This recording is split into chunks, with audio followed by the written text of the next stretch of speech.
নমস্কার। আজকে বলবো এই 2026 সালটায়, অর্থাৎ 2026 সাল হচ্ছে রবির বছর। এই বছরে শনি গ্রহ আপনার রাশির উপর কি প্রভাব পড়বে। কেন রবির বছর শনি গ্রহ, অর্থাৎ শনি রবি সম্পর্ক আমরা প্রত্যেক কম বেশি জানি যে পিতা পুত্রের, অর্থাৎ একটা শত্রুতা বা একটা নেগেটিভ সিচুয়েশন তৈরি হয়, কিন্তু সেটাকে কতটা নেগেটিভ তৈরি হবে, কোন রাশির উপর নেগেটিভ হয়, কোন রাশির উপর পজিটিভ হবে, সেটা নিয়ে আলোচনা আমি 12 রাশির ক্ষেত্রে আলোচনা করব। সুতরাং আপনাদের অবশ্যই প্রোগ্রামটা শুনতে হবে, তাহলে আপনি বুঝতে পারবেন আপনার রাশির ক্ষেত্রে কি প্রভাব বিস্তার করছে। 2026 সালে মানে এই যে 28শে নভেম্বর, অর্থাৎ আমাদের 2025 সালের মঙ্গলের বছরে শনি যে বকরি থেকে মার্গী হয়েছে, শনিদেব বকরি থেকে মার্গী হয়েছে, 2026 সালে এই মার্গী অবস্থায় থাকবে। 27শে জুলাই 2026 সালে, 27শে জুলাই 2026 27শে জুলাই এই অবস্থায় শনিদেব আবার বকরি হবে, অর্থাৎ 27শে জুলাই শনিদেব আবার বকরি হবে এই মীন রাশিতেই, এবং 11ই ডিসেম্বর আবার মার্গী হবে।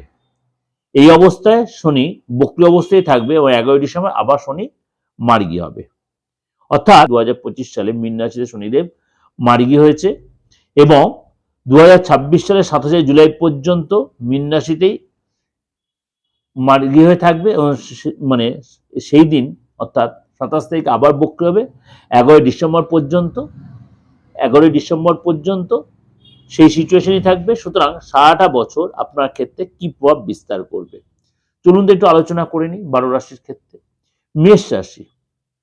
মেষ রাশি আপনার কিন্তু প্রথম কথা আপনার লেথার্জি কাটাতে হবে, কেন আপনার দ্বাদশ হাউসে শনি বসে আছে 7.5 আপনার ফার্স্ট স্টেজ মেষ রাশির জন্য।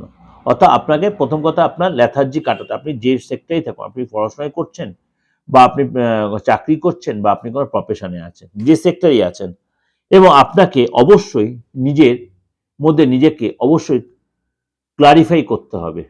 তাড়াহুড়া করলে চলবে না, অতিরিক্ত খরচটাকে কন্ট্রোল করতে হবে, এবং ফ্যামিলির সাথে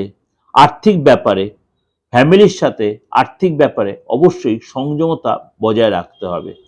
কাজের শুরুতে প্রথমে কিন্তু, অর্থাৎ বছরের শুরুতে আপনার একটু ধিমে তালে চলবে এবং শেষের দিয়ে ক্রমশ আপনার মধ্যে ডেভেলপ আসবে কিন্তু, এবং এইটা কিন্তু আপনার মোটামুটি আপনার জুন মাস পর্যন্ত, জুলাই থেকে ডিসেম্বর আপনার কিন্তু পুরনো কাজে বা রিলেশনের জায়গাটা আপনার অবশ্যই যত্নশীল হতে হবে এবং সেখানে আপনাকে অবশ্যই সময় দিতে হবে এবং আপনাকে অবশ্য শরীরের প্রতি যত্নশীল হতে হবে।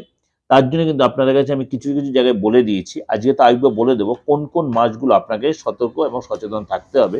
মেষ রাশি প্রথম কথা হচ্ছে ফেব্রুয়ারি মাস থেকে নভেম্বর মাস আপনার জন্য কিন্তু বড় প্রাপ্তির যোগ রয়েছে। ফেব্রুয়ারি থেকে নভেম্বর মাস আপনার বড় প্রাপ্তির যোগ রয়েছে, কিন্তু আপনার ফেব্রুয়ারি মাস, মে মাস এবং নভেম্বর মাস, নভেম্বর মাস শরীর নিয়ে একটু সচেতন থাকবেন এবং অবশ্যই যদি আপনার প্রেশারের রোগী হন অর্থাৎ বিপির প্রবলেম থাকে তাহলে অবশ্যই আপনার ডাক্তারি চেকআপের মধ্যে রাখবেন, টেনশন কম নেবেন, ঘুমটা পর্যাপ্ত ঘুম দরকার, রেস্ট দরকার আপনার, আর রাগ জেদ ইগো আপনাকে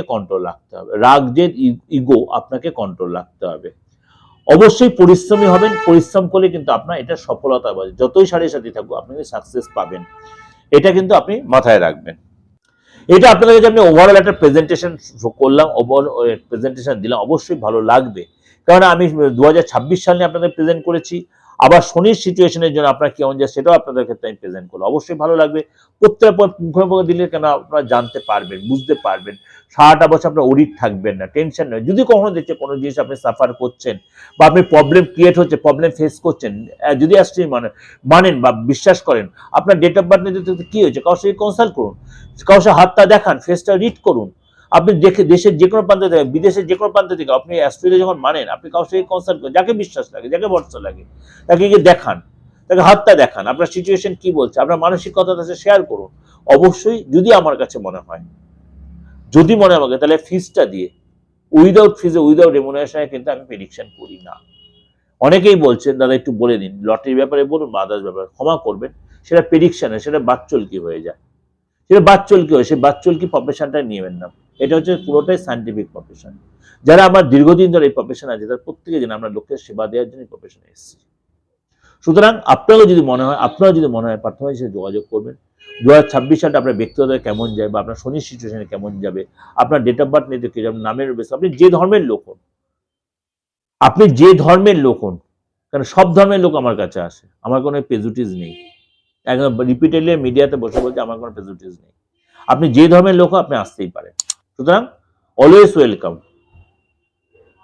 আসুন, সবার জন্য আমার চ্যানেল খোলা হয়, সবার জন্য আমার চ্যানেল, আমার এই দিগদর্শন সবার জন্য। অবশ্যই ভালো থাকবেন, নমস্কার। আর নাম্বার দুটো অবশ্যই লিখে রাখুন, এই নাম্বার কোনো চেঞ্জ হয়নি, হবেও না। 8910973325, 9433960106। নমস্কার, ভালো থাকুন।